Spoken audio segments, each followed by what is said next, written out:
Some gifts are not meant to be opened, some secrets are not meant to be kept, and some truths, once buried, refuse to stay silent, clawing their way back to the surface with a quiet, relentless force that reshapes history itself.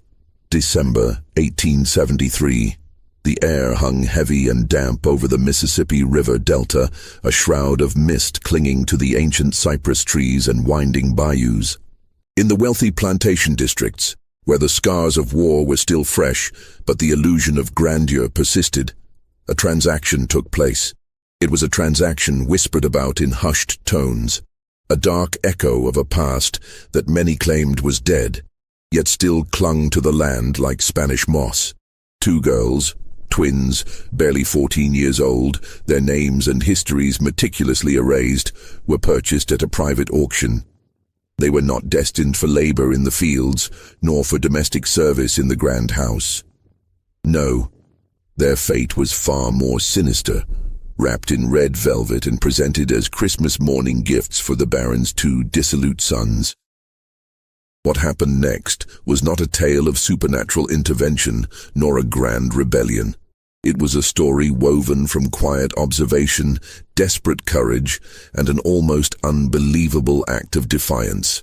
What these two girls did in the spring of 1874 would not only unravel 3 families, but it would also expose a conspiracy of silence so deeply entrenched that it had become the very bedrock of the community. It would force an entire county to burn its records, relocate its courthouse, and collectively pretend a whole winter never happened. The Baron who bought them was never seen again, his legacy dissolving into rumor and speculation.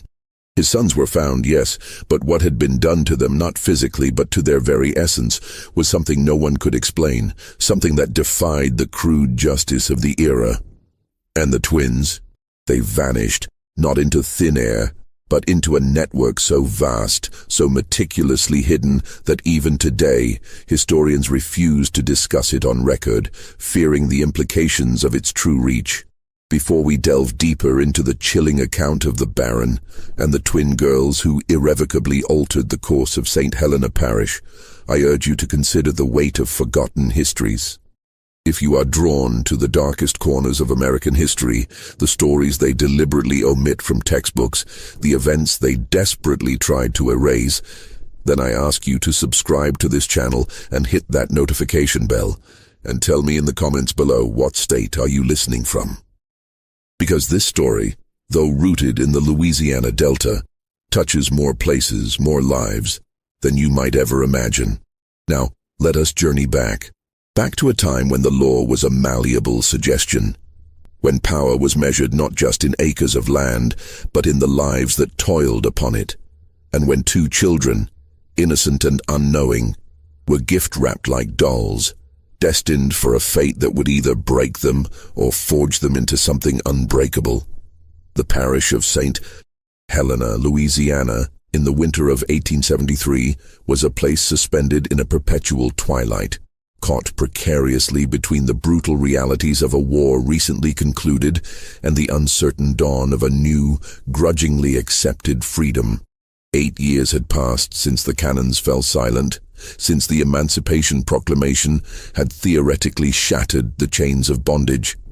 Yet, Reconstruction rather than healing had only deepened the festering wounds of the South, twisting old injustices into new, insidious forms. The grand plantations, monuments to a bygone era of cotton kings and human chattel, still stood. Their white columns, often chipped and peeling, gleamed defiantly in the weak winter sun, casting long, skeletal shadows across fields that stretched to the horizon. But the labor that sustained them had changed, at least on paper. The fields were now worked by men and women who were legally free, yes, but practically enslaved by a system of debt and fear. Sharecropping had replaced the auction block, but the chains were simply made of invisible contracts, exorbitant interest rates, and the constant threat of eviction rather than cold, hard iron. The illusion of freedom was a cruel mirage, shimmering just out of reach. Greensburg, the parish seat, was a small, dusty town, its population barely 800 souls. Yet it was the nerve center of St. Helena. It housed the courthouse, a squat brick building with a perpetually leaking roof, the land office, where every deed and mortgage was meticulously recorded, and the only bank for 30 miles. Its vault a silent testament to the wealth concentrated in a few powerful hands. Greensburg was a town built on paper, on records, deeds, contracts, mortgages, titles, and the occasional bill of sale for livestock or equipment. Everything was written down, everything was filed. And in 1873, those records were more valuable than gold, for they determined who owned what, and more critically who owned whom, even if the language had shifted from slave to debtor or tenant. The power of the written word, even when twisted, was absolute. At the very apex of this fragile, simmering world sat a man the locals, with a mixture of deference and disdain, simply called the Baron. His real name was Lucien Devereux, though no one dared utter it in his presence without the honorific. He was not nobility by blood, not by any European standard, but he carried himself with an air of inherited superiority, as if the very land bowed to his will. Tall, with a shock of silver hair that seemed to catch the light even in dim rooms, and a voice like distant thunder rumbling across the delta, Devereux was a force of nature. He owned 4,000 acres of prime delta land, rich and fertile, and controlled the labor of over 200 people. Technically, they were sharecroppers. Technically, they were free. But Devereux held their debts, their contracts, their very livelihoods, and the futures of their children in a thick, leather-bound ledger he kept locked in his study, a ledger more powerful than any law. His word was law, his ledger scripture. He had 2 sons, heirs to his name and his dominion, but not to his cunning or his formidable will. The elder Henri was 22, a man already hollowed out by idleness and an inherited cruelty. He possessed his father's imposing height, but none of his calculated presence. Henri spent his days riding the property line on a magnificent black stallion, a rifle slung across his back, enforcing boundaries no one dared cross. He had cultivated a reputation for meanness, a chilling, quiet malevolence that didn't need to raise its voice to instill terror. Workers who displeased him found their rations mysteriously cut, their cabins searched without warning, their children suddenly reassigned to the farthest, most back-breaking fields. His cruelty was a slow, methodical burn, designed to break spirits rather than bodies. The younger son, Julien, was 19 and if possible even worse. Where Henri was cold and calculating, Julien was volatile, a live wire of unpredictable rage and self-indulgence. He drank too much cheap whiskey, gambled away sums his father quietly covered, and took far too much pleasure in watching things break, be it a glass, a spirit, or a bone. He had been expelled from 2 different schools in New Orleans, returning home each time with mounting debts his father grudgingly paid, and a temper his father, for reasons no one understood, quietly ignored. Julien collected things, an array of gleaming guns, wickedly sharp knives, and exotic birds he kept in ornate cages until, neglected and starved, they died. He was perpetually bored, and boredom in a young man with unchecked power and a cruel streak was a truly dangerous thing, a spark waiting for kindling. Lucien Devereux loved his sons not for who they were, but for what they represented, the continuation of his name, the perpetuation of his empire. He loved them as a king loves his heirs, as extensions of his own power. And in December of 1873, as the festive season approached, he decided to give them a gift that would bind them to him forever, a gift that would teach them the ultimate brutal lesson of power, that some people are not people at all, but things, and things, no matter their form, can be owned, controlled, and disposed of at will. The Devereux estate, known simply as the Baron's Place by the locals, sat at the end of a long, winding, oak-lined drive that seemed to stretch on forever, an arboreal tunnel leading to a forgotten past. The house itself was a sprawling 3-story monument to a world that, despite all evidence, Lucien refused to believe no longer existed. White-painted brick, its facade imposing and austere, with tall, narrow windows that seemed to stare out blankly, and wide verandas that wrapped around the entire structure, offering shade in summer and a chilling exposure in winter. Inside, the rooms were vast and cavernous, filled with heavy, dark furniture shipped from France, portraits of ancestors who were not truly ancestors but rather carefully selected figures from European nobility, and a silence so profound, so thick, it felt like a held breath waiting for something to shatter it. In the quarters behind the main house, a community of 200 souls lived in cabins that had not seen repairs since before the war. These were not the picturesque, whitewashed cottages of romanticized memory, but rough-hewn shacks, their roofs patched with tin, their walls chinked with mud, their floors bare earth. They worked the fields from the first blush of dawn until the last sliver of light faded from the sky, their bodies aching, their spirits weary. At night, they gathered in low voices, sharing what little they had. Meager portions of food, whispered stories of resilience, and urgent warnings passed from one generation to the next. They knew the Devereux family. They knew the casual cruelty of Henri, the explosive temper of Julien. And they knew what happened to those who displeased them. In December of 1873, a new kind of unease settled over the quarters, a premonition that something was coming, because the Baron had been making trips. 3 times in November, Lucien Devereux had taken the steamboat downriver to New Orleans, staying 2 or 3 days each time.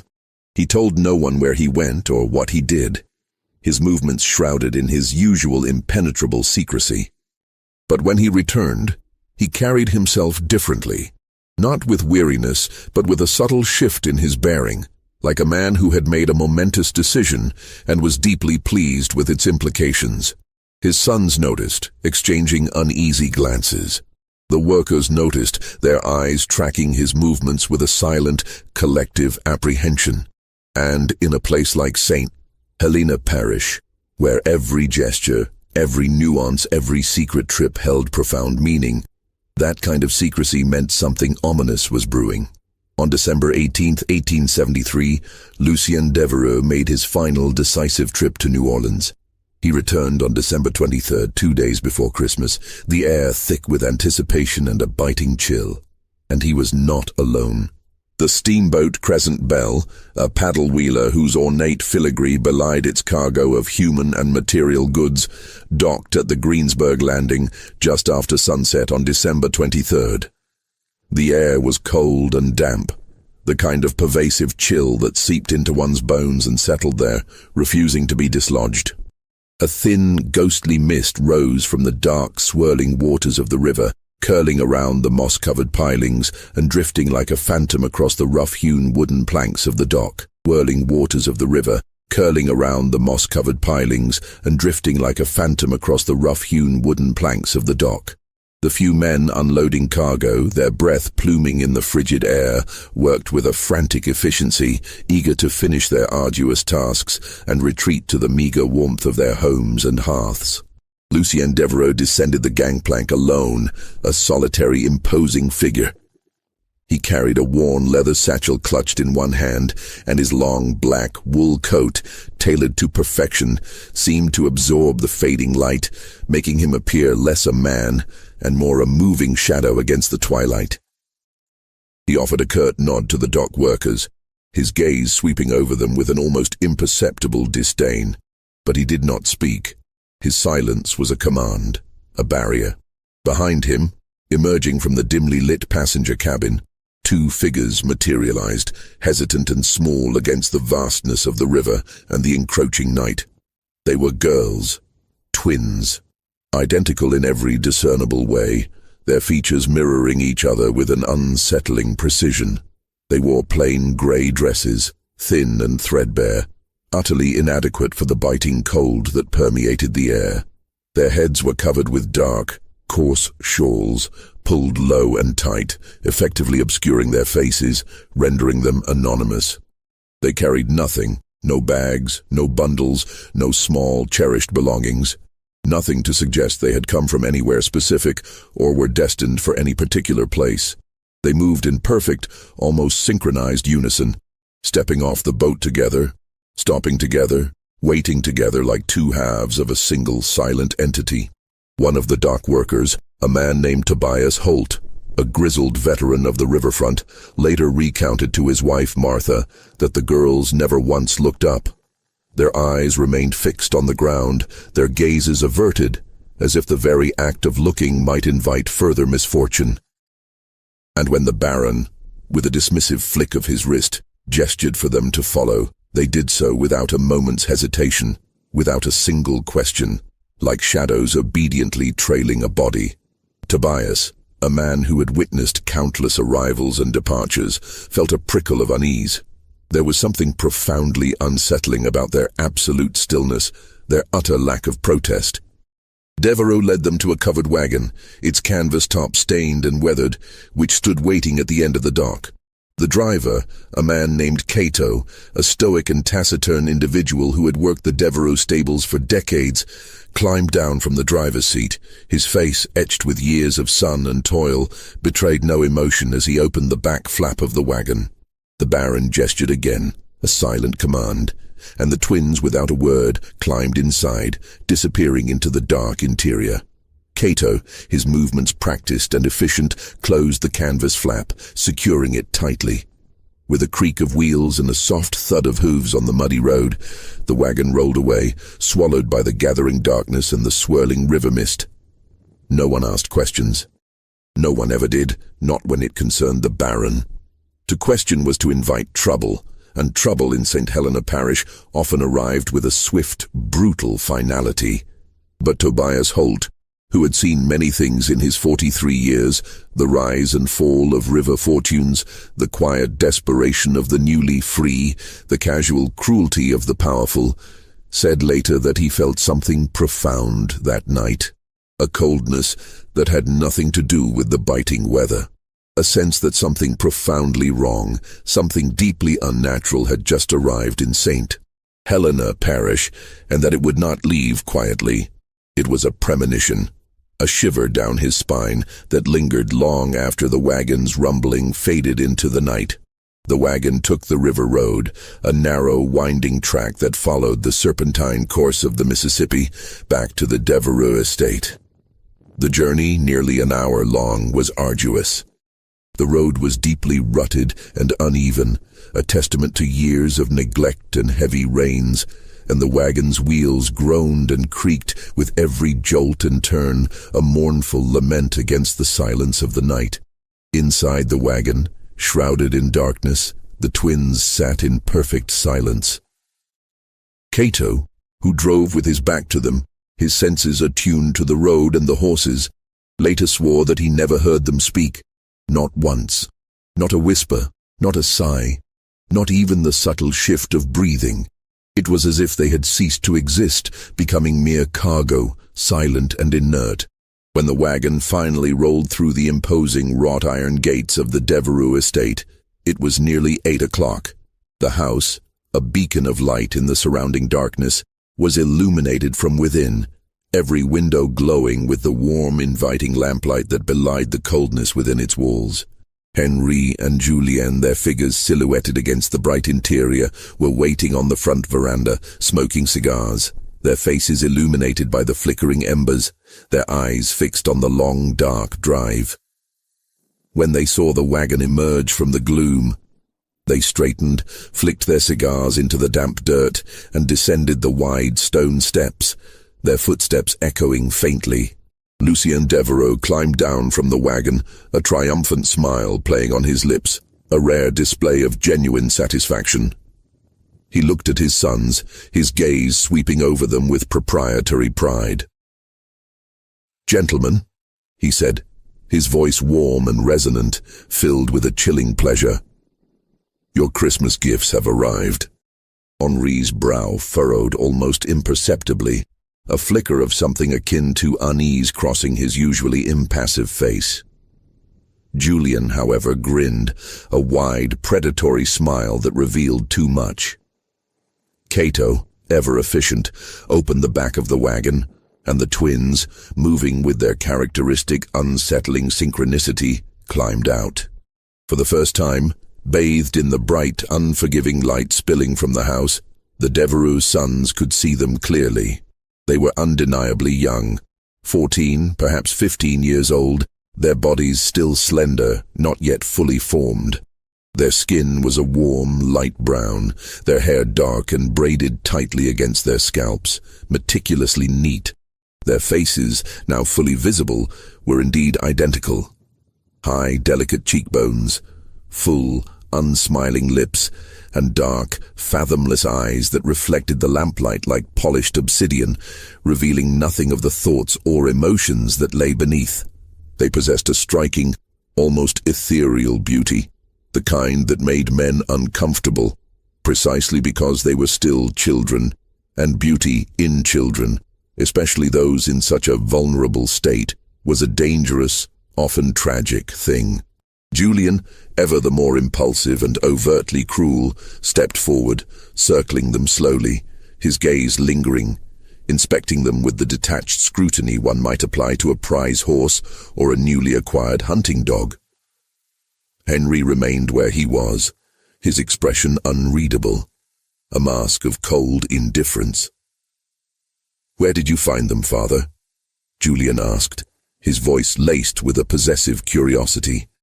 "New Orleans," Lucien replied, his tone smug. "A private sale. Very private. They have no papers, no family, no history. As far as the world is concerned, they do not exist. They are ghosts, waiting to be given form by our will." Henri's frown deepened, a subtle crease between his brows.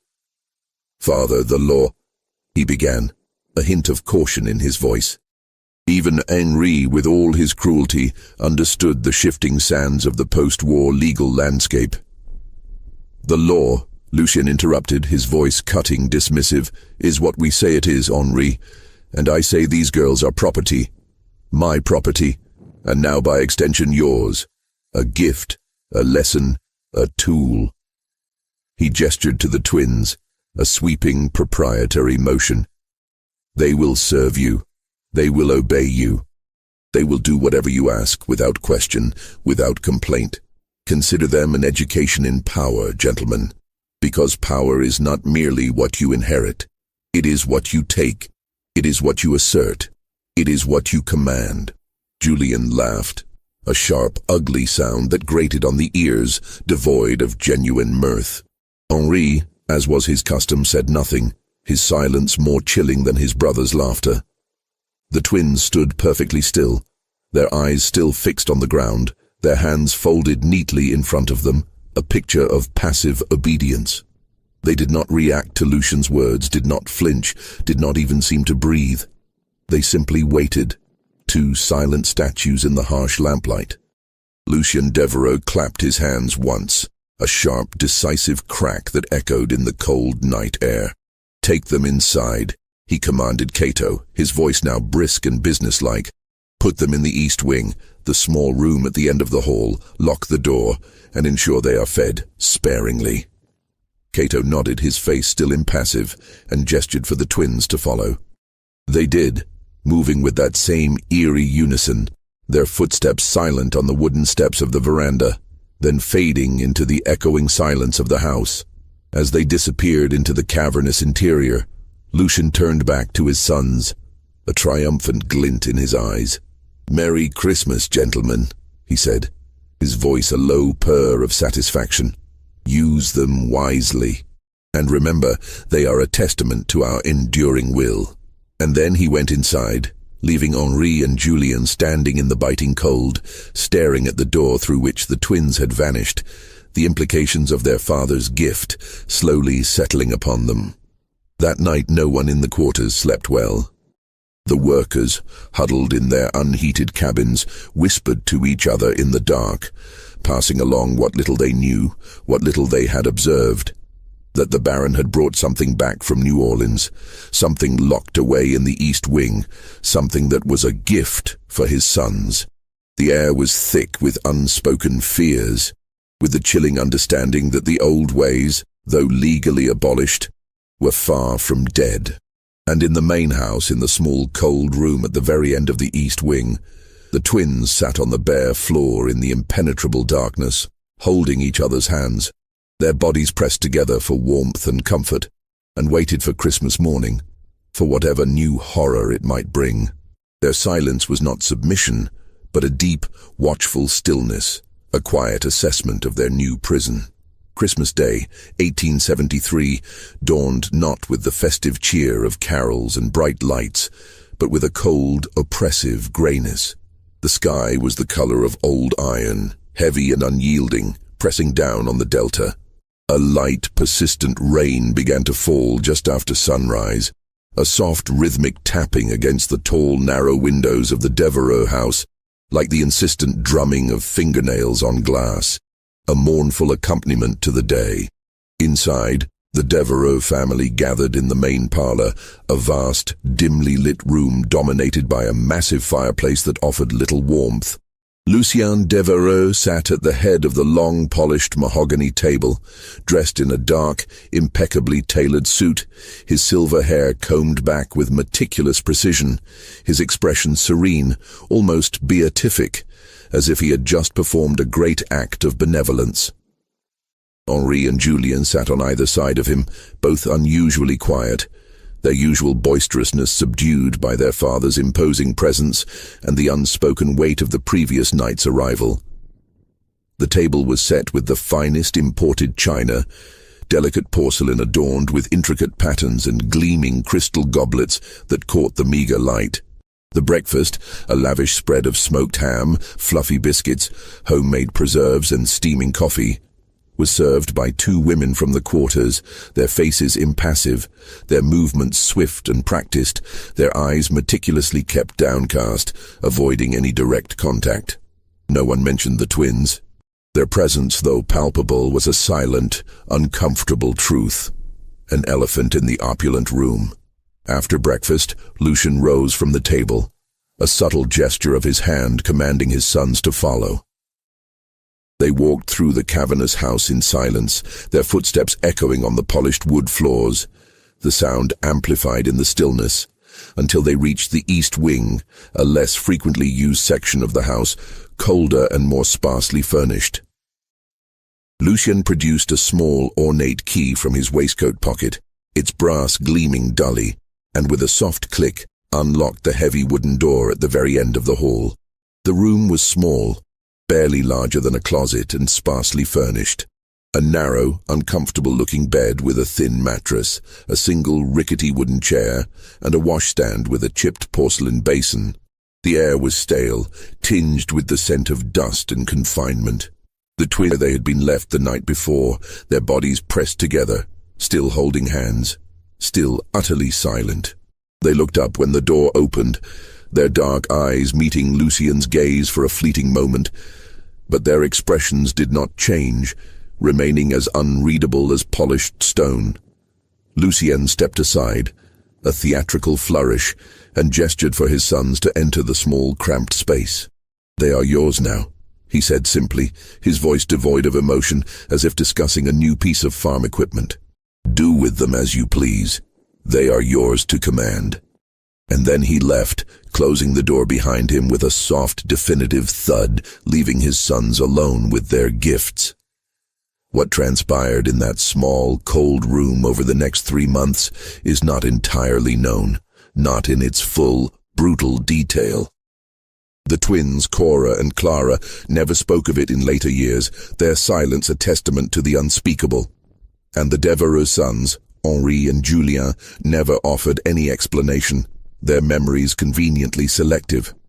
But there are fragments, whispers, pieces of testimony gathered later from the workers in the quarters, individuals who saw things, heard things, noticed things in the periphery of their own arduous lives.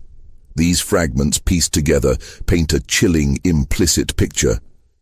A woman named Delphine, who worked in the main house as a cook, her hands perpetually stained with flour and grease, said that the twins were brought down to the kitchen every morning for a single meager meal. A crust of stale bread, a cup of water sometimes if they were lucky, a piece of bruised fruit. They ate quickly, their movements precise and economical, in silence, their eyes never meeting hers.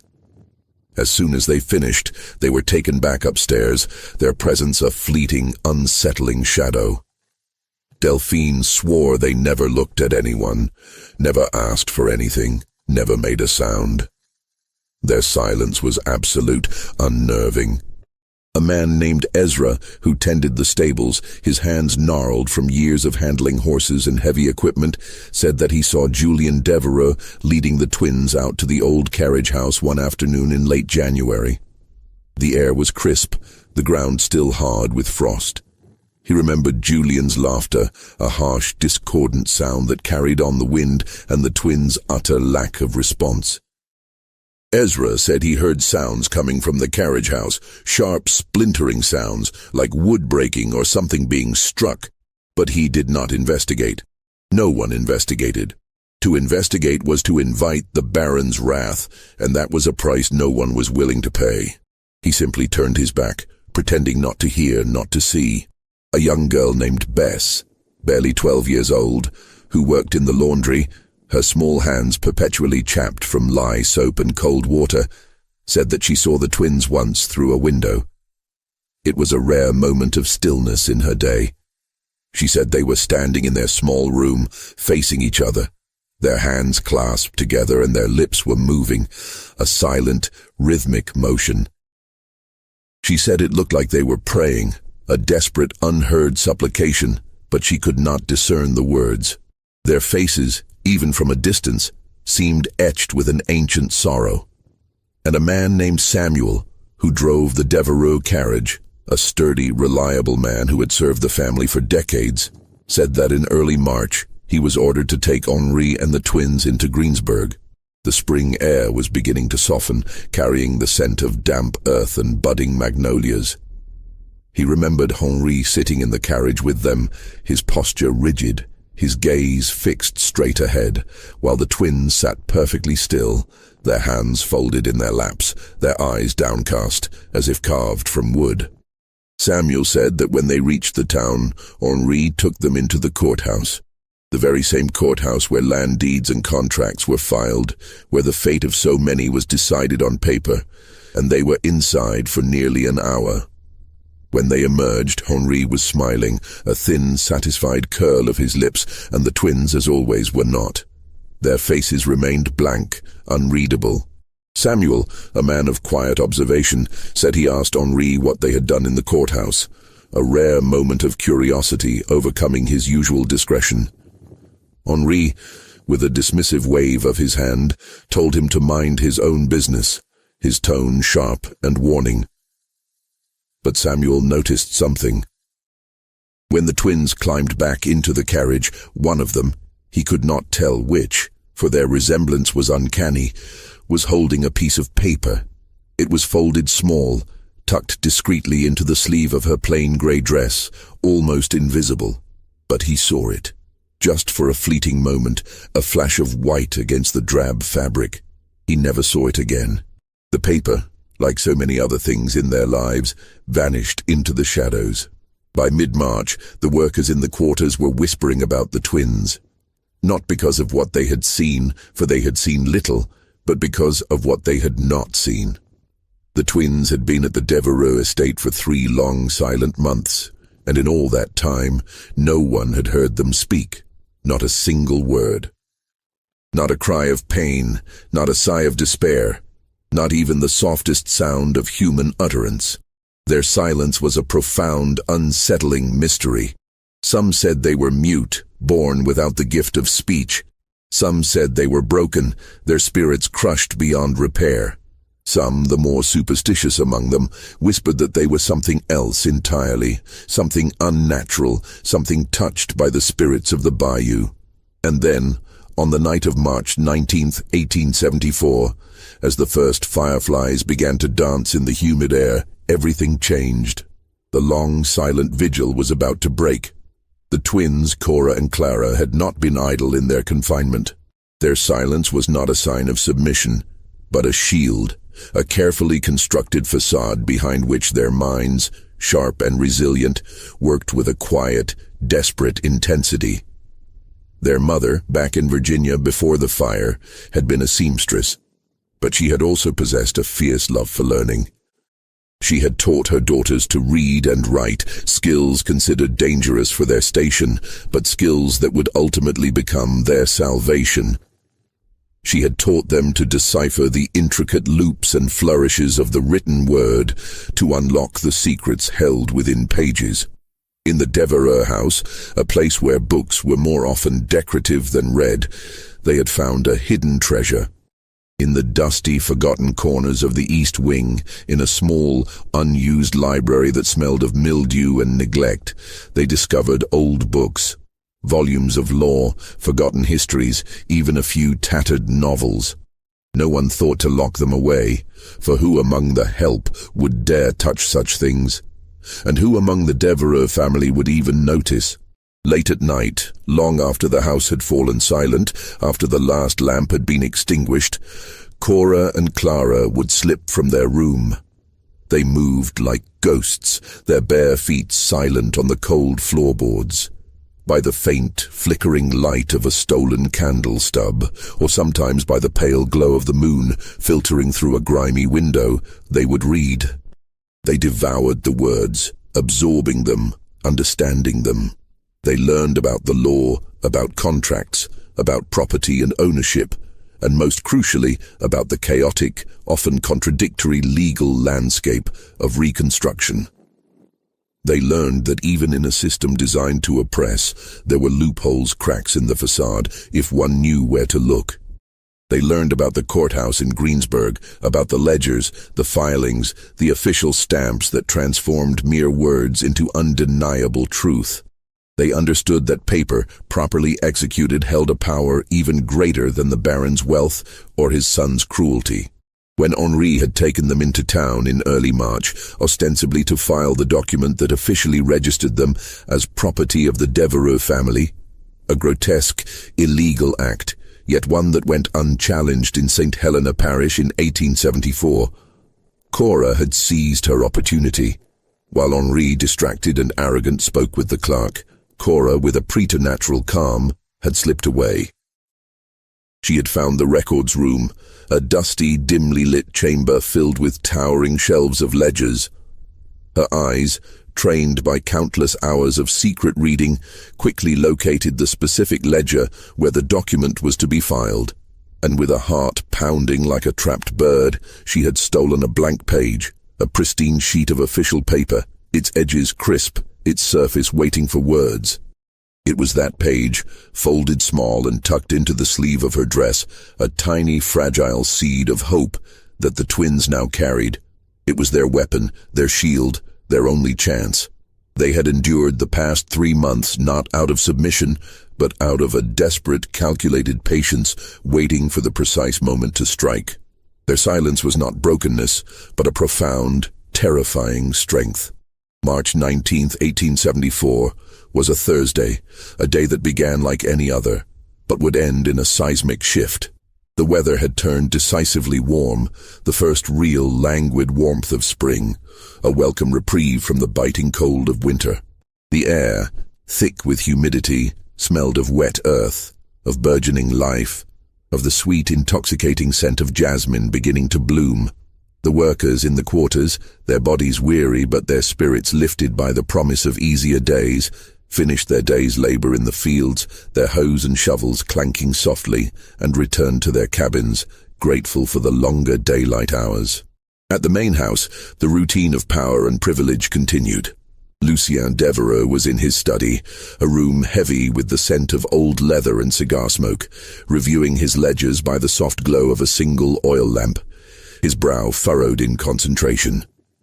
Henri was in the parlor, sprawled in a velvet armchair, idly flipping through a week-old newspaper, his attention elsewhere. Julien, ever restless, was in the stables, the air thick with the smell of hay and horseflesh, drinking cheap whiskey from a flask, and meticulously cleaning his favorite rifle, its barrel gleaming ominously. Its barrel gleaming ominously. The twins, Kora and Clara, were in their small, cold room, as they had been every night for 3 months, their presence a silent, almost forgotten fixture of the East Wing. At approximately 9 o'clock, As the last vestiges of twilight faded into a moonless, star-dusted night, Delphine, the cook, was walking back to her cabin in the quarters. Her day was done, her feet aching, her mind already anticipating the brief respite of sleep. As she passed the main house, her gaze, habitually scanning for any sign of trouble or unusual activity, drifted towards the east wing. And then she stopped, her breath catching in her throat, a sudden cold knot forming in her stomach. The east wing window, the window of the twins' room, was open. This was profoundly unusual. Delphine remembered distinctly that the window had been nailed shut back in January, after Julien, in a fit of pique, had complained that the twins were staring out of it too much, their silent gazes unsettling him. Delphine herself had seen the nails, long and thick, driven deep into the wooden frame, securing it with an almost brutal finality. But now the window was undeniably open, a dark, rectangular void against the dimly lit wall, and the thin, grimy curtain was fluttering gently in the soft night breeze, a silent signal. Delphine stood frozen in the darkness, her heart beginning to pound a slow, heavy rhythm against her ribs, watching, waiting. And then she saw movement. A shadow, impossibly quick and low, passed across the open window, and then another, a mirror image. The twins were climbing out. Delphine's first instinctive reaction was to cry out, to raise the alarm, to fulfill her unspoken duty to the Baron. But something stopped her, a powerful, almost primal force. Maybe it was the way the twins moved, silent, deliberate, purposeful, like creatures of the night. Maybe it was the memory of the sharp, splintering sounds she had heard coming from the carriage house weeks ago, sounds she had tried to forget. Maybe it was the simple, profound human understanding that some people, no matter their station, deserve to run, deserve a chance at escape. Or perhaps it was the chilling realization that their escape, however improbable, was a silent act of justice. She said nothing. She simply turned, her movements slow and deliberate, and walked back to her cabin, her gaze fixed straight ahead, her ears straining for any sound from the house. She did not look back, not once, fearing that to do so might break the fragile spell, might betray the silent pact she had just made with her conscience. The twins dropped from the window onto the soft, damp ground below, landing with a practiced grace that spoke of careful preparation. They rolled, absorbing the impact, and came up running, their bare feet silent on the dew-kissed grass. They did not head for the main road, nor for the river, which offered a perilous escape. Instead they ran toward the quarters, a cluster of dark, silent cabins nestled at the edge of the Devereux property. They moved through the darkness like wisps of smoke, slipping between cabins, their forms barely discernible against the deeper shadows. They avoided the few workers who were still outside, lingering by their cabin doors, enjoying the cool night air. They seemed to know exactly where they were going, their path unerring, as if they had planned this moment, rehearsed it countless times in their minds, as if they had been waiting for this precise confluence of warmth, darkness, and opportunity. They stopped at a cabin near the very edge of the quarters, a small, humble structure that housed a woman named Iris and her 3 young children. Iris was a widow. Her husband, a quiet, hard-working man, had died 2 years prior in a tragic accident involving a runaway plough and a spooked horse. She worked the fields from dawn till dusk, her back bent, her hands calloused, and kept mostly to herself, her grief a silent companion. The other workers respected her for her quiet strength, her unwavering resilience in the face of relentless hardship. The twins approached the cabin door, their hearts pounding, and knocked softly, a hesitant, almost imperceptible tap. Iris opened it, her face etched with weariness, her eyes still heavy with sleep. She saw them standing there in the pale moonlight, 2 identical figures, their faces stark and serious, and she froze, a gasp catching in her throat. Her first thought was that they were ghosts, or perhaps a dream. "Please," one of the twins said, her voice a soft, hoarse whisper, barely audible above the chirping of crickets. It was the first word anyone had heard either of them speak in 3 months, a sound so fragile it seemed it might shatter. Her voice was rough, as if unused, a rusty hinge creaking open. "Please, we need help." Iris stared at them for a long, agonizing moment, her mind racing, trying to reconcile the silent, ghost-like figures she had seen with these two desperate speaking girls. The implications of their presence on her doorstep were terrifying. Then, slowly, she stepped aside, her movements stiff, and let them in, closing the door softly behind them, plunging the small cabin into near darkness. Inside the cabin, by the flickering, uncertain light of a single tallow candle, the twins, Kora and Clara, finally told their story. Their voices, though still soft, gained strength as they spoke, the words flowing out, a dam breaking.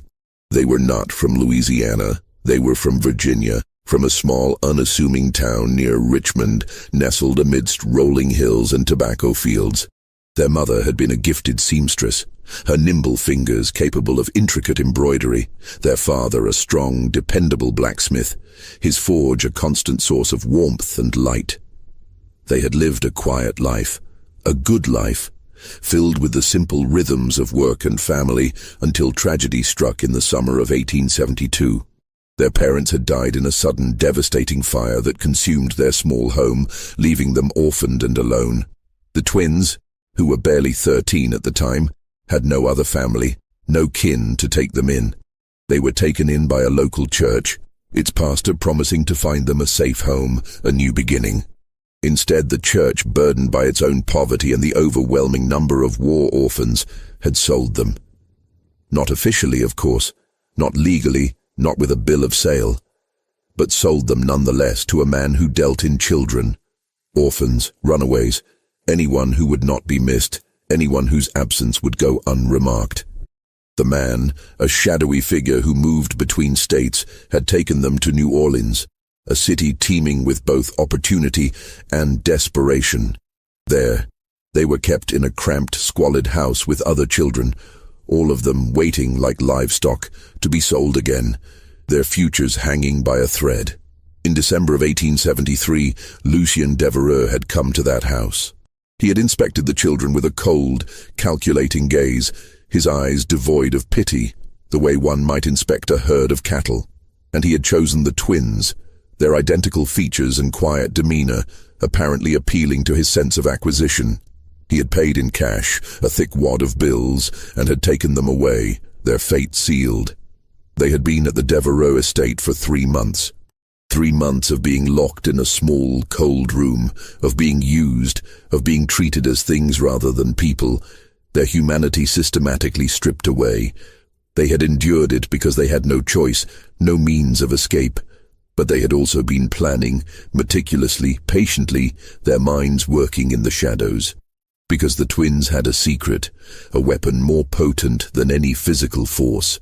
They could read, and they could write.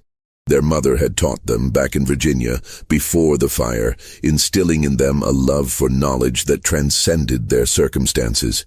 And in the Devereux house, in the dusty, forgotten library, they had found books. Old books. Forgotten books.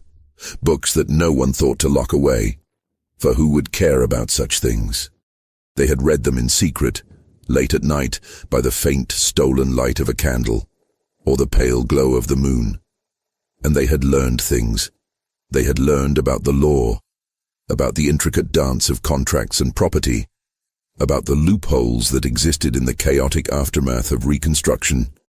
They understood that while the spirit of the law might be ignored, the letter of the law, if properly invoked, still held sway.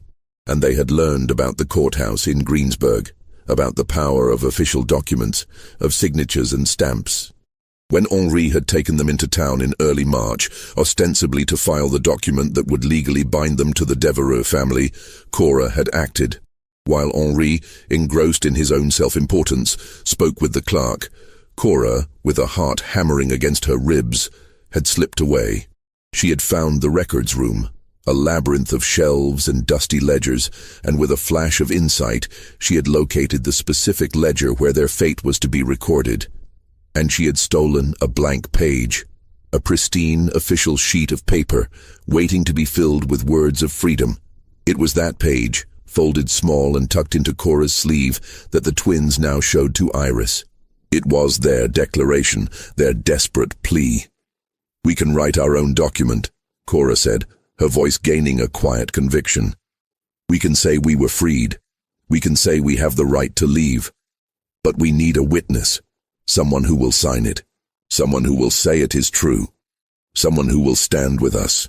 Iris looked at the blank paper, then at the twins, their faces earnest and determined in the candlelight, then back at the paper.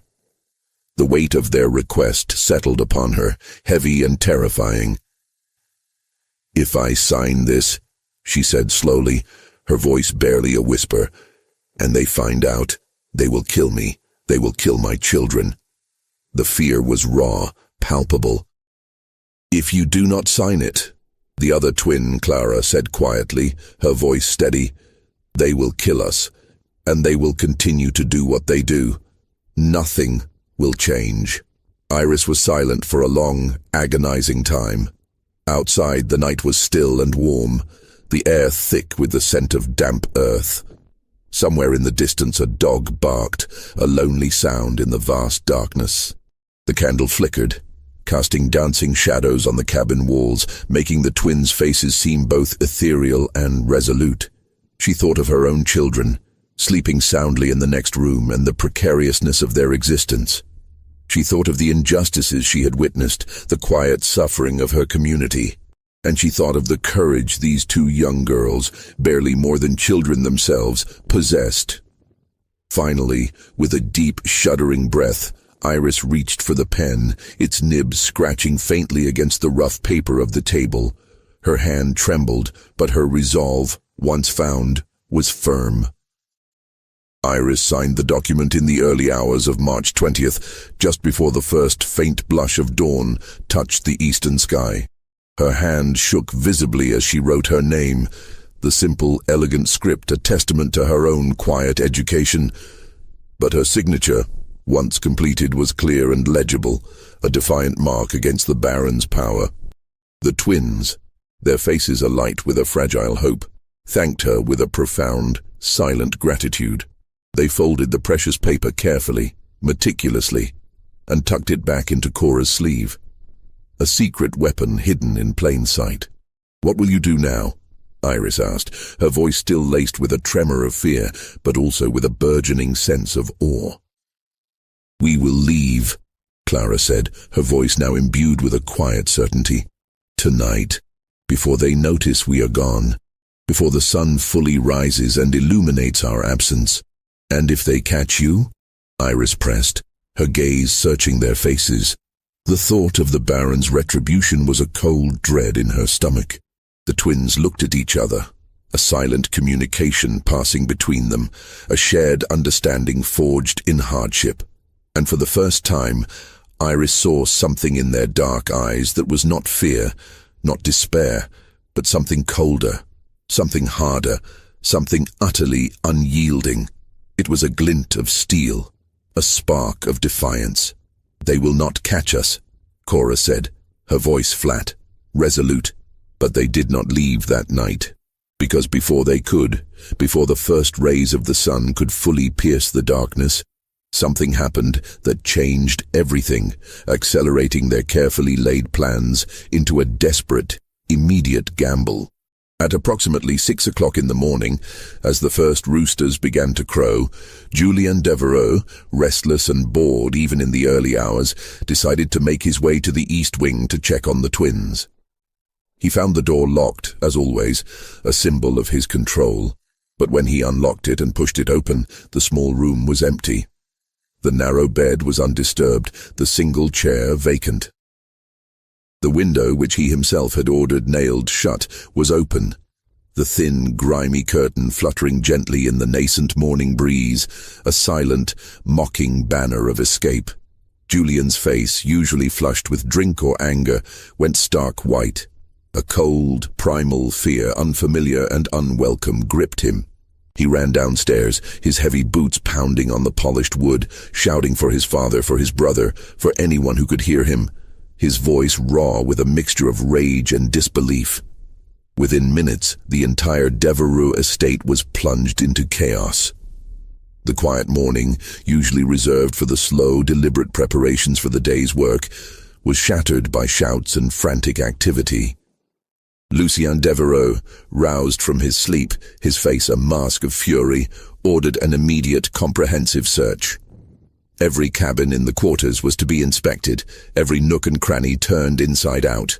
Every worker was to be questioned, their answers scrutinized for any hint of complicity. The twins were to be found, and they were to be brought back, no matter the cost, no matter what it took. His authority, his very image of control, had been challenged, and that was an unforgivable offense. Henri, ever the dutiful if cruel son, took a group of armed men and began systematically searching the vast fields. His eyes narrowed, his rifle held ready. Julien, his face still pale with shock and rage, took another group and scoured the dense woods along the river, his movements erratic, his temper simmering. Lucien himself, his silver hair disheveled, his eyes blazing, went directly to the quarters, moving from cabin to cabin.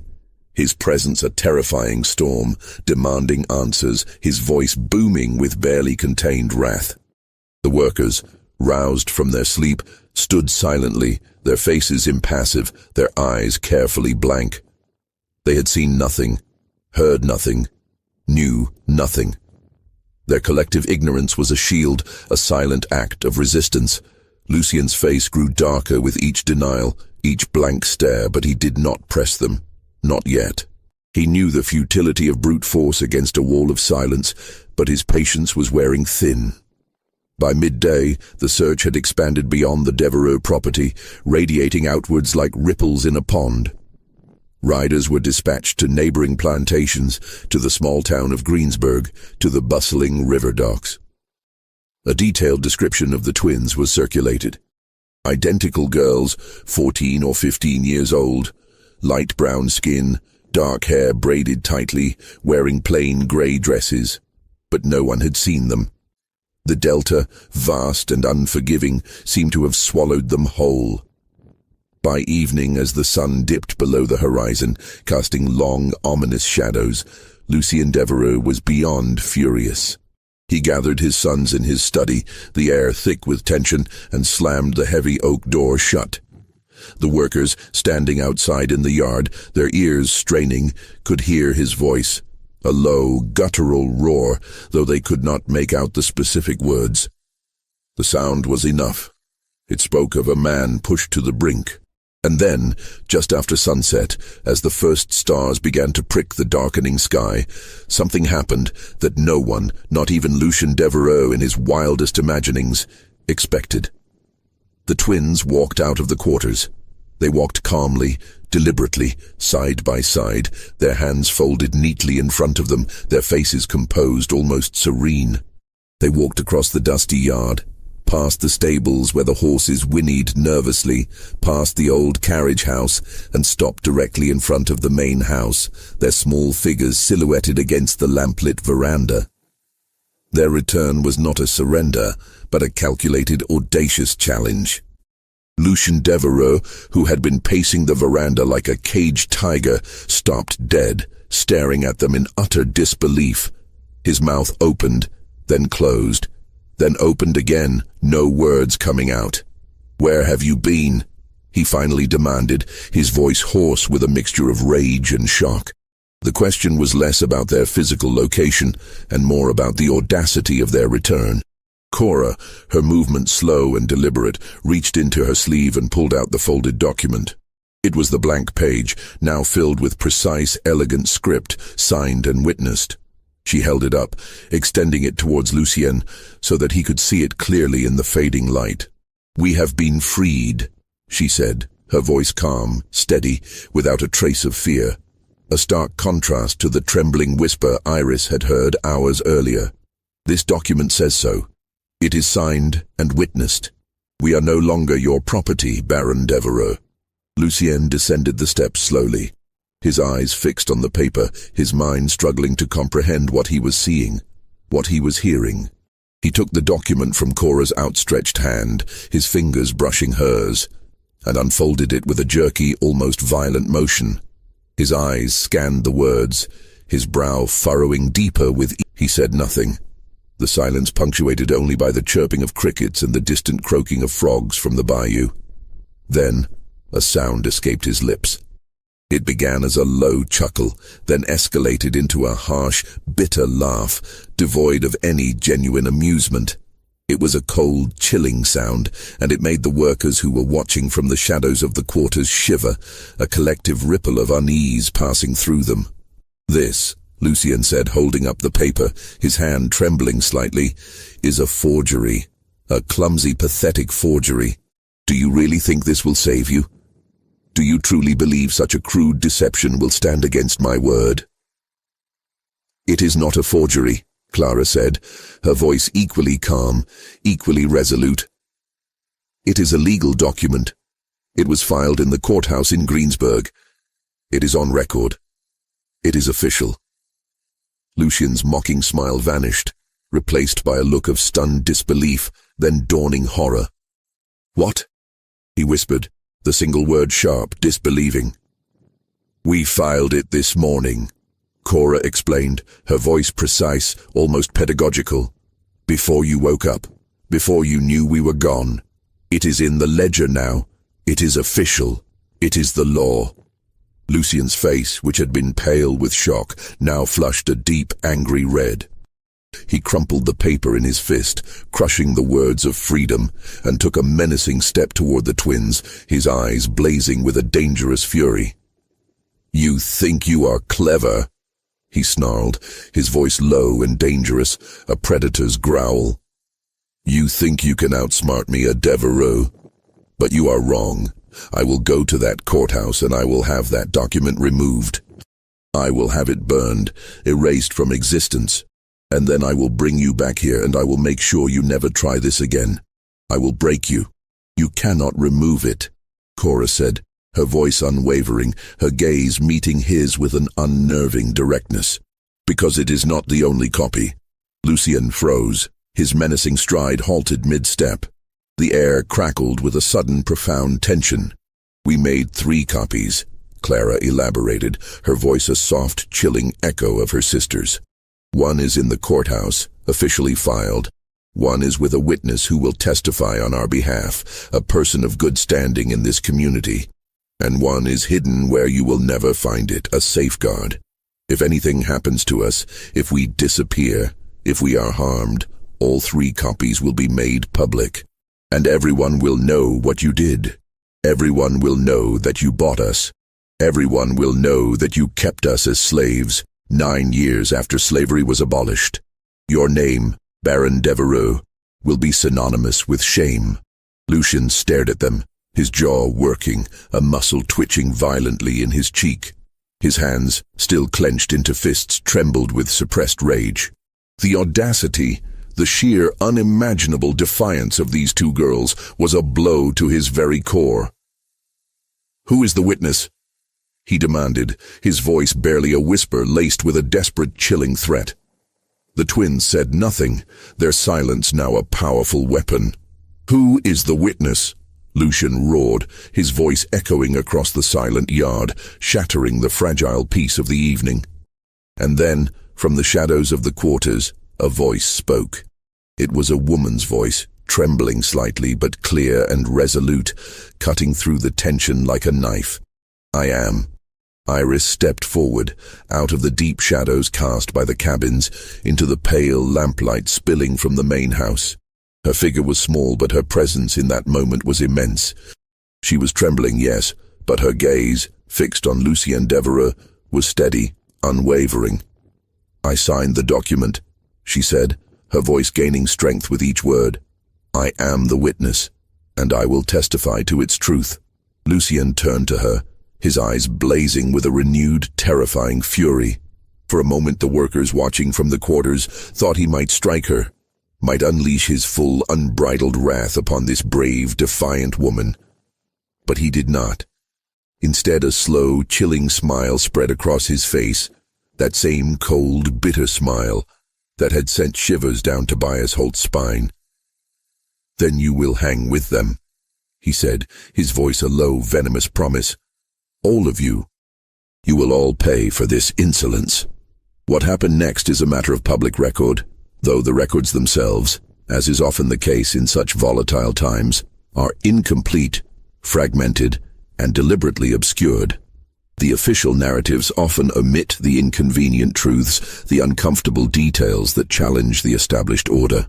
On the crisp, cool morning of March 21st, 1874, the air still carrying the scent of damp earth and the faint promise of spring, Lucien Devereux rode into Greensburg.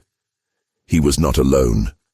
His sons, Henri and Julien, rode beside him, their faces grim, their expressions a mixture of anger and apprehension.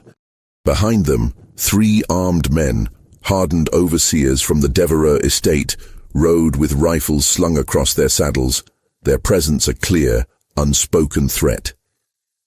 The small cavalcade moved with a grim determination, kicking up dust on the main street, drawing the wary glances of the few townspeople already stirring. Lucien went directly to the courthouse, its brick facade looking particularly imposing in the morning light.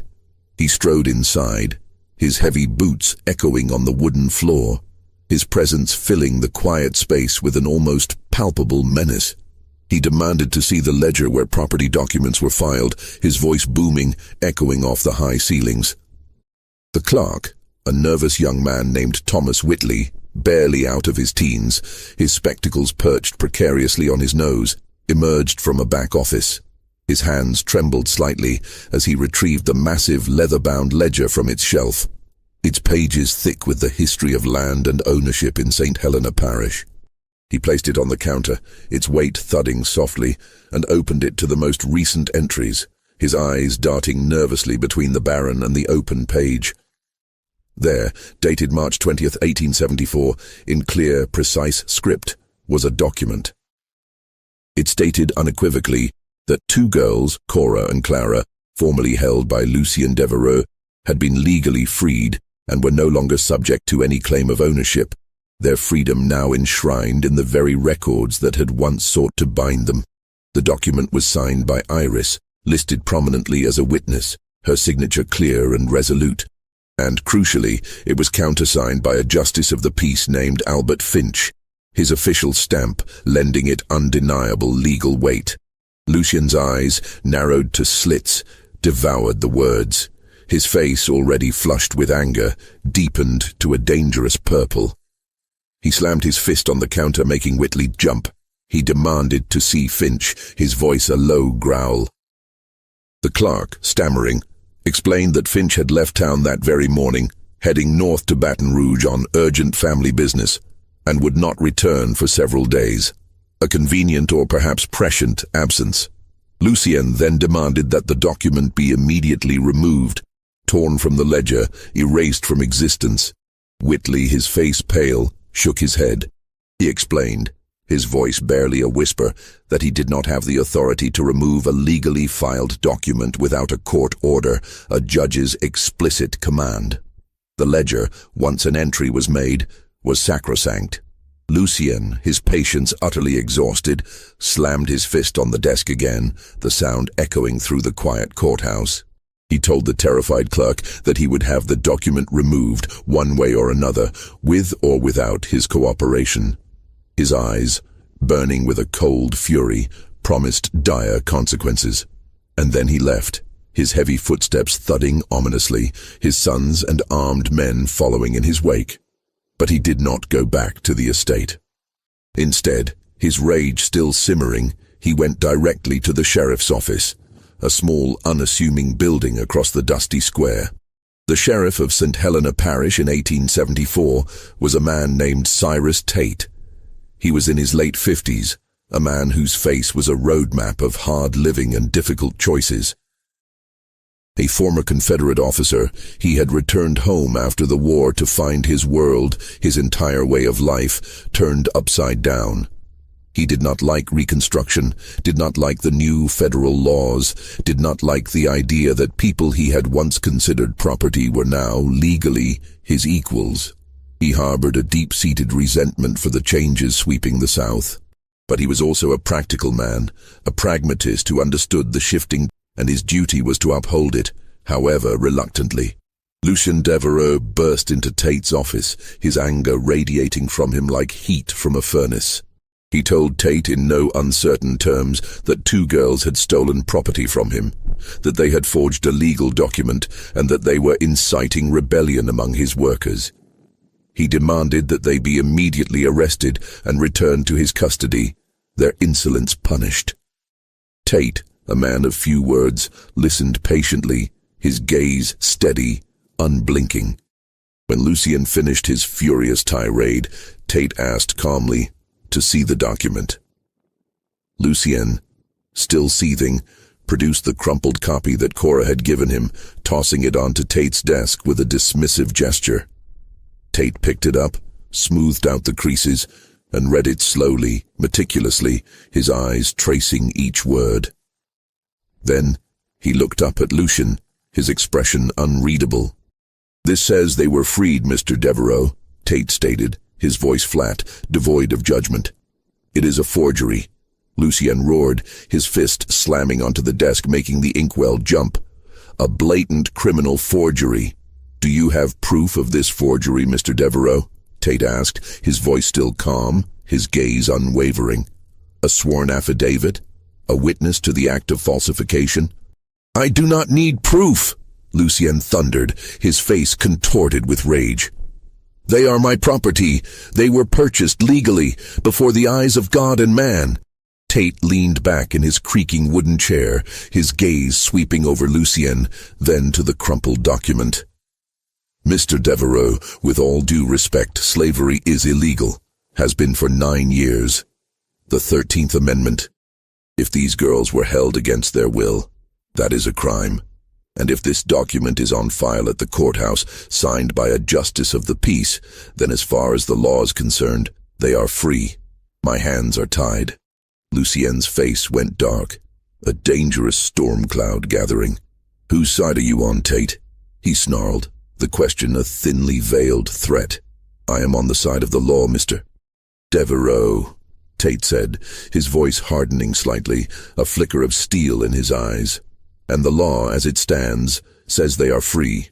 I cannot arrest free citizens without cause." Lucien stood abruptly, his chair scraping loudly across the floor, his hands shaking with barely suppressed rage. "Then the law," he spat, his voice dripping with contempt, "is wrong. And you, Sheriff, are a fool." He turned abruptly and walked out of the sheriff's office, his sons and his men following, leaving Tate alone in the quiet office, the crumpled document still on his desk. And that is when things began to unravel, not just for Lucien Devereaux, but for the fragile peace of Greensburg itself. Because Lucien Devereaux, in his blinding fury, made a catastrophic mistake. He went back to the courthouse, his mind consumed by a singular destructive purpose: to erase the document, to obliterate the evidence of his humiliation. Thomas Whitley, the young clerk, was still behind the counter, his face pale, his hands still trembling. He saw Lucien and his entourage re-enter, and a cold dread settled over him. Lucien strode directly to the counter, his eyes fixed on the ledger. He demanded it again, his voice low and menacing. Whitley, summoning a desperate courage, refused to hand it over. He clutched the ledger to his chest, his knuckles white. Lucien, without a word, grabbed the young man by the collar of his shirt, his grip like iron, and shoved him violently against the wall, the impact rattling the shelves of documents. Henri and Julien stood by, watching, their faces impassive, while the 3 armed men positioned themselves by the door, blocking any escape, any intervention. But Whitley was not alone in the courthouse that day. There were other people present, a few other clerks, a couple of lawyers reviewing documents, a handful of townspeople filing papers, and they saw what happened. They saw the Baron, a man of immense power, physically assaulting a public official, his rage unchecked. One of them, a respected local lawyer named Marcus Hale, a man known for his quiet integrity and sharp legal mind, stepped forward. He was a man of medium height, with a neatly trimmed beard and intelligent, piercing eyes. He had witnessed the entire scene, his initial shock giving way to a cold, righteous anger. He told Lucian, his voice calm but firm, to release the clerk. Lucian, his focus entirely on the ledger and the terrified Whitley, ignored him, his grip tightening.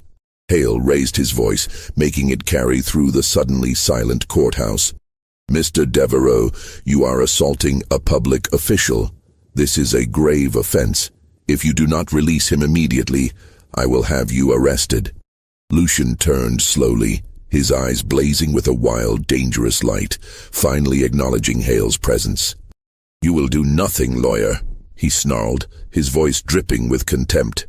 "You will stand aside and mind your own business." "I will do what the law requires, Mr. Devereaux," Hale retorted, his voice unwavering, his gaze meeting Lucien's with equal intensity. "And the law requires that I report this assault."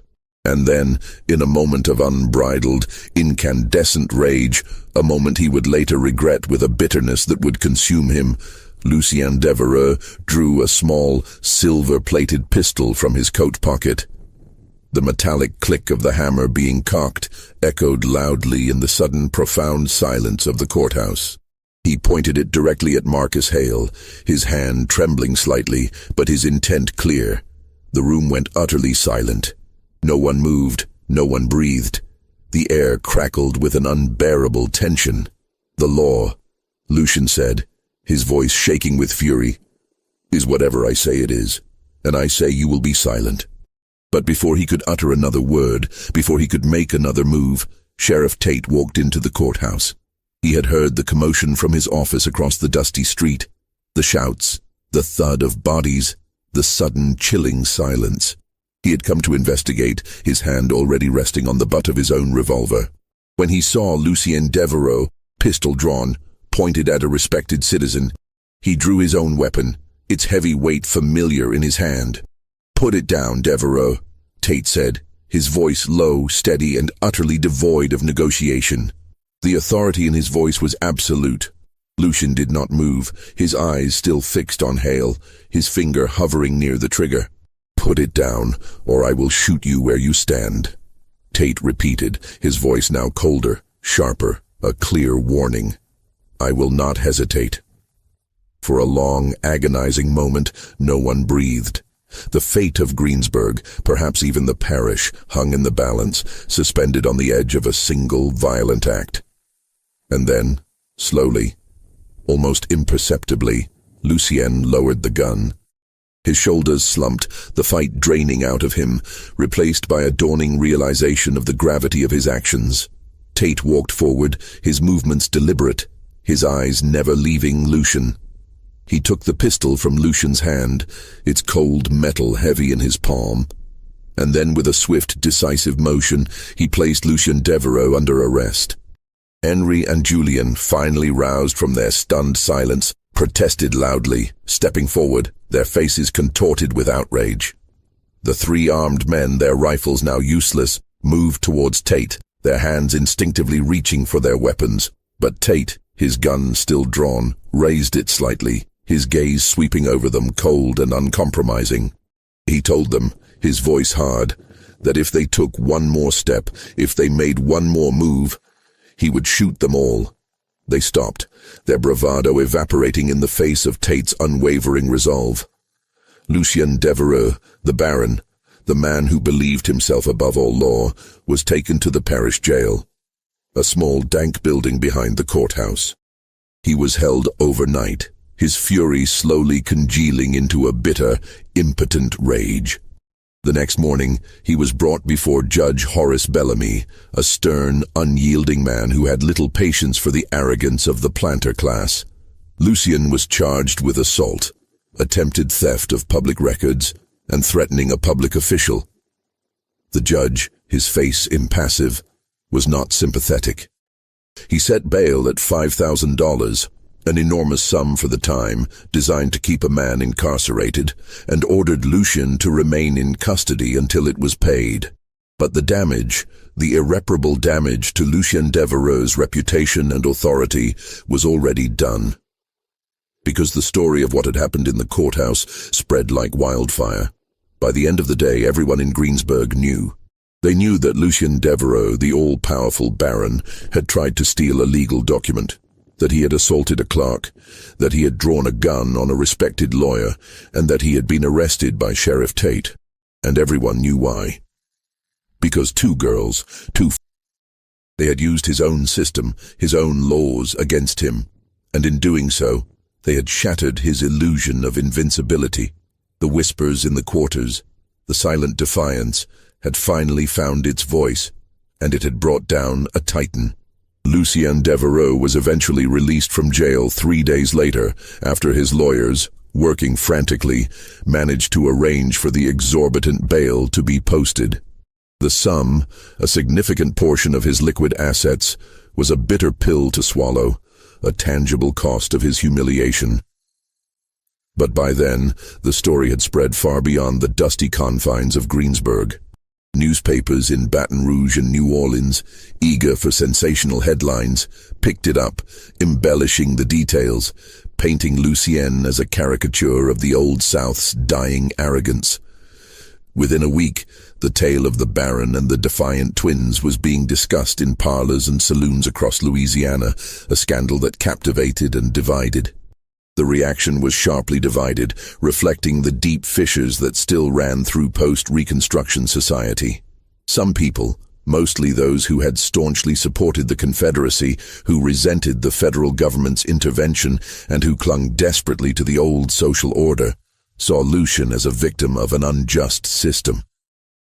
They argued that the twins had no right to file a legal document, that the whole affair was a farce orchestrated by carpetbaggers and radical Republicans, and that Lucien had been entirely within his rights to try to reclaim what was, in their eyes, rightfully his property. They saw his actions as a desperate defense of tradition, a last stand against an encroaching, unwelcome modernity. But others, including many who harbored no particular love for Reconstruction, but understood that the law, however imperfect, was now the reigning authority, saw Lucien as a criminal, plain and simple.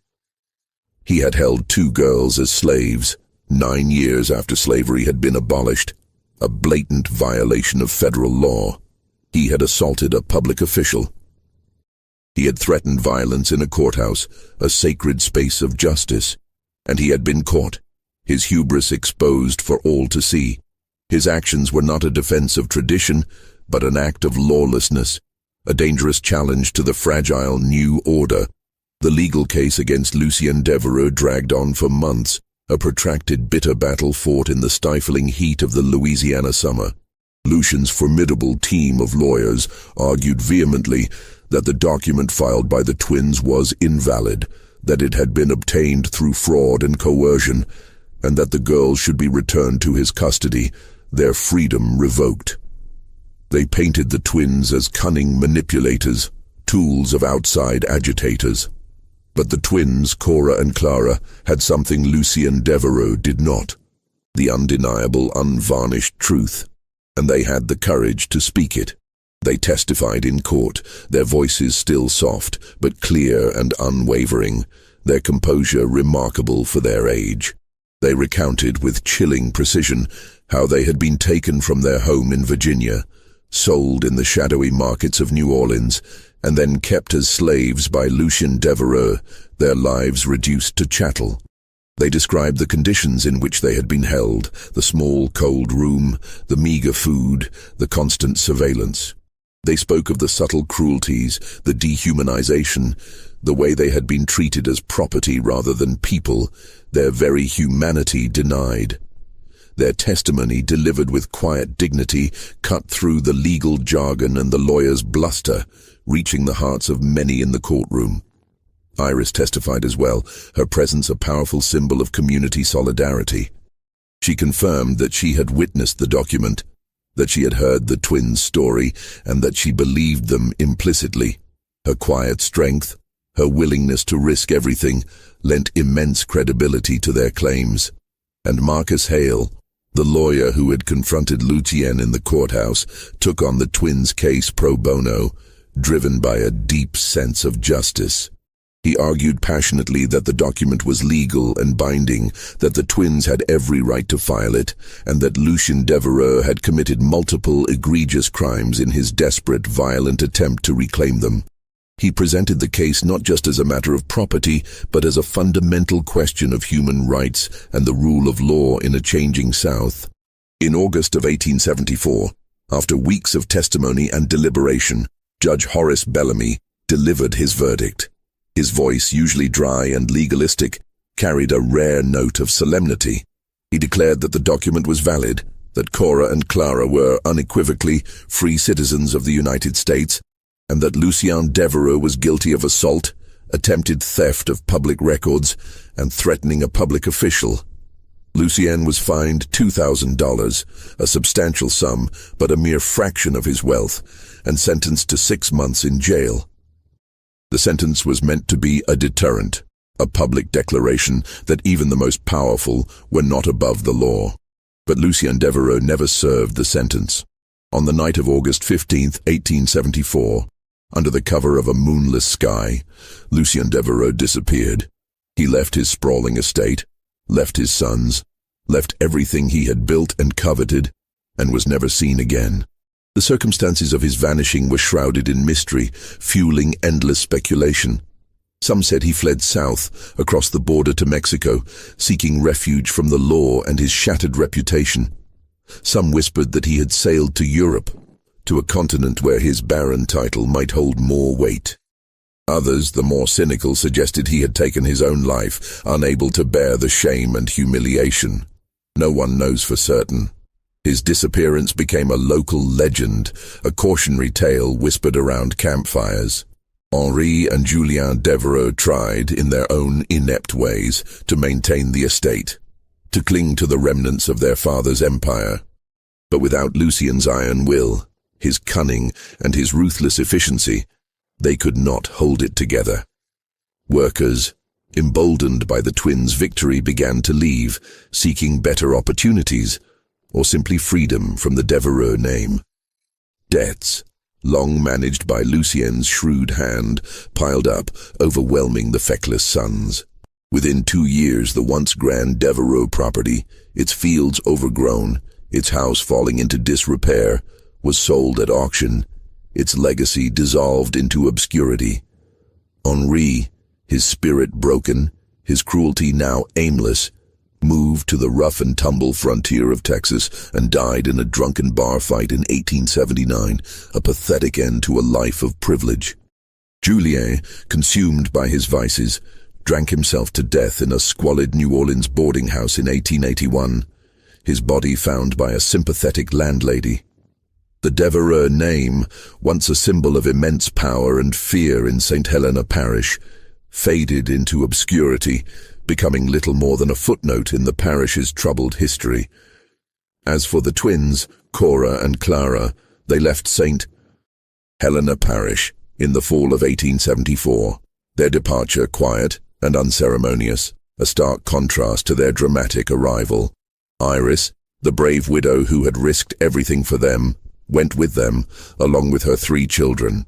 They traveled north, a long, arduous journey, eventually settling in a small, Quaker-influenced town outside Philadelphia, Pennsylvania, a place far removed from the humid, oppressive Delta. There, in their new home, Kora and Clara opened a small school for freed children, a beacon of hope in a community eager for education.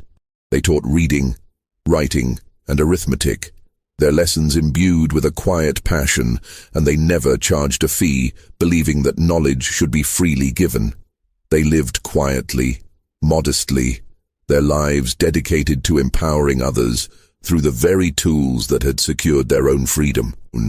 They never spoke publicly about what had happened to them in Louisiana, the trauma too deep, the memories too painful to share with strangers. But they kept the document, the original, signed and witnessed, the blank page that had become their Declaration of Independence. was carefully framed and hung on the wall of their small schoolhouse, a silent testament to their courage.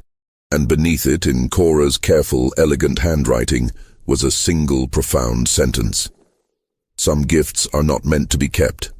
Iris lived with them until her death in 1891, a beloved matriarch, her quiet strength a constant presence. Her children grew up, married and had children of their own, their lives flourishing in the freedom their mother had helped secure. And they all knew the story, passed down through generations, of the twin girls who had outsmarted a baron, who had used the power of words to change everything, and of the brave woman who had stood with them. Kora and Clara lived long, fulfilling lives, their bond unbroken.